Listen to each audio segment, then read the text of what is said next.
السلام علیکم ورحمۃ اللہ وبرکاتہ۔ بسم اللہ الرحمن الرحیم۔ انا انزلناہ فی لیلۃ القدر وما ادراک ما لیلۃ القدر لیلۃ القدر خیر من الف شہر۔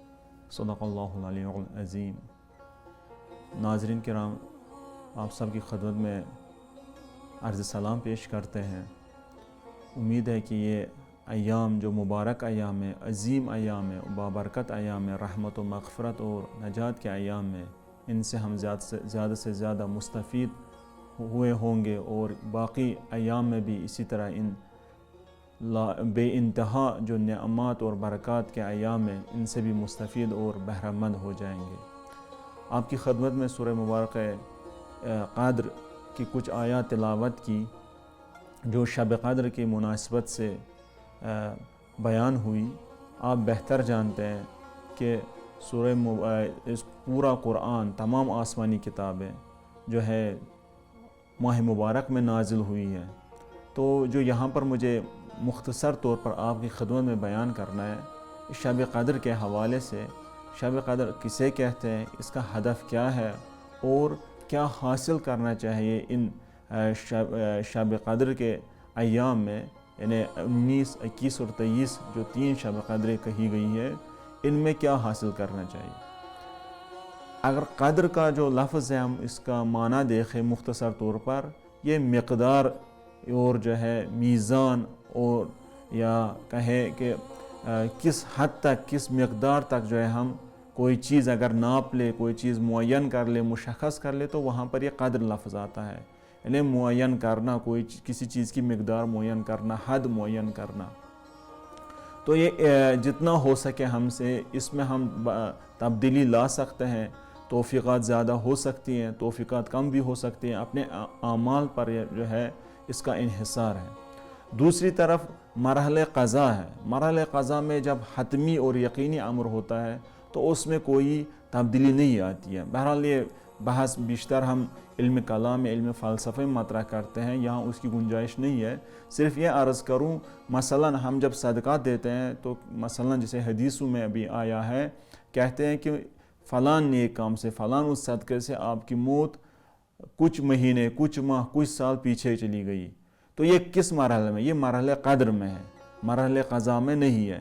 یا اگر کسی نے کوئی غلط کام کیا، یا کسی نے کسی پر ظلم کیا، کسی یتیم پر، کسی ناتوان اور تنہا اور پسماندہ انسان پر، یا کسی پر بھی کوئی ظلم کیا، تو اس کے عمل سے پھر جو ہے اس کی موت جلدی آتی ہے، تو یہ مرحلہ قدر میں ہے۔ تو یہ جو بہرحال سب تبدیلی ہوتی ہے مرحلہ قدر میں، یہ انسان کے ہاتھ میں ہے اپنے اعمال، اپنے خیرات اور نیکیوں سے ان توفیقات میں اضافہ کر سکے، یا اپنے بد اعمال اور برے کاموں سے ان توفیقات میں جو ہے کمی اس میں ایجاد کر سکے۔ لیکن جب مرحلہ قضا میں ہوتا ہے تو وہاں پر جو ہے چینج نہیں ہوتی ہے، وہ امر حتمی ہے اور یقینی ہے۔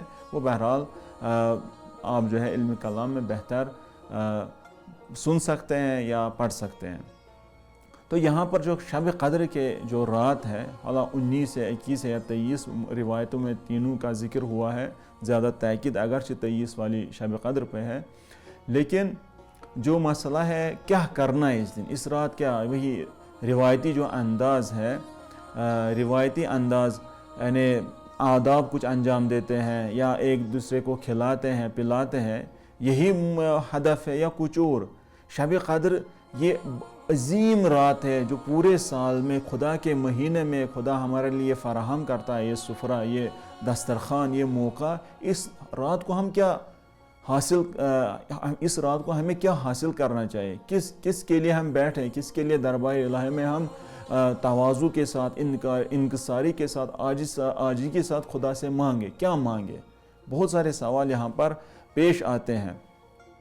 تو لہٰذا یہ انسان کی تقدیر کی رات ہے۔ اس رات کو میں تقدیر بنا سکتا ہوں، اس رات کو اپنی تقدیر بہتر سنوار سکتا ہوں، اور الٹا بھی ہو سکتا ہے۔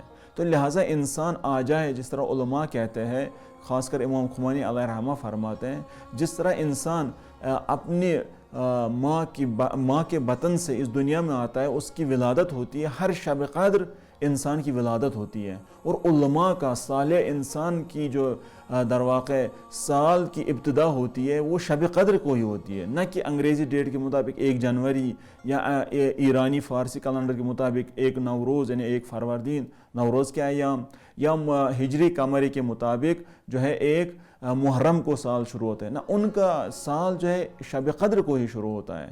تو یہ ولادت جدید ہے، جدید سال ہے، اور سال کے لیے وہ پورا منصوبہ بناتے ہیں۔ ہم اپنی جگہ بیٹھیں، جو ہمارا ہدف ہے، چاہے گھریلو زندگی میں، چاہے سماجی زندگی میں، چاہے تعلیمی زندگی میں، چاہے خاندانی زندگی میں، ہر کسی تعلیمی زندگی میں، اقتصادی زندگی میں، جو بھی آپ کے یہاں نیک پلان ہے، نیک اہداف ہے، نیک پروگرام ہے، اس کو مد نظر رکھتے ہوئے اور اس پہ سوچے سمجھے اور پلان بنائے، اور اسی منصوبے کو، اسی پلاننگ کو پھر خدا کی خدمت میں پیش کرے، اس کے دربار میں پیش کرے، اہل بیت علیہ السلام کو وسیلہ بنائے، ان کے توسط سے خدا سے طلب کرے کہ اس منصوبے میں، اس پروگرام میں میری مدد فرما، لیکن اس کی شرط ہے کہ انسان کی تلاش و کوشش، جدوجہد وہ کرتا رہے، نصرت الہی اس پہ خداوند متعال کی طرف سے جاری ہوگی، ملے گی، اور اس اپنے ہدف میں، اپنے مقصد میں کامیاب ہوگا۔ اس طرح وہ اپنی تقدیر بنا سکتا ہے، اپنی جو ہے پوری زندگی کو بہتر بنا سکتا ہے۔ تو یہاں پر شب قدر جو ہے تقدیر کی رات، اور اپنی توفیقات اور اپنی زندگی کو بہتر بنانے کے لیے وہ پورا منصوبہ بنا کر آ جائے دربار الہی میں، آداب اور دوسرے عبادت کے ساتھ اس بنیادی نقطے کی طرف توجہ کرے۔ والسلام علیکم ورحمۃ اللہ وبرکاتہ۔